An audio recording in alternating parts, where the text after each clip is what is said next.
हुनखे ख़त्म करण जे लाइ निहाल वारा पूरो ज़ोर लाईंदा। कदन इन जी हिफ़ाज़त तुंहिंजे ज़िम्मे आहे। मुंहिंजे जवान पुट खे त तूं कातिलनि खां न बचाए सघे, पर जेकॾहिं कादन उन जे औलाद खे कुझु थियो त कादन मां तोखे कॾहिं माफ़ न कंदसि।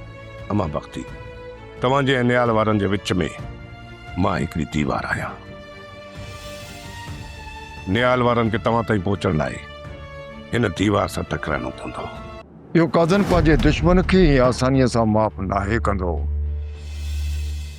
जहिड़ी आसानीअ सां इन गुलूअ मां हुन हथ कढी छॾिया आहिनि। अदा फ़कीरा, बाबा बिल्कुलु सही थो चवे। हाणे मूंखे लॻे थो त बाबा जी शैतानी खोपड़ी कम करणु शुरू करे ॾिनो आहे। थोरो खुली ॻाल्हि कर बाबा। जमादार करीम, तोखां हिकु कमु वठणो आहे ऐं मूंखे पूरो यकीन आहे त तूं पंहिंजी ईमानदारीअ सां ज़रूरु निभाईंदे। सर, हिकिड़ी रात जी ॻाल्हि कयां, नाराज़ त न थींदव न? चङो ॻाल्हि कर।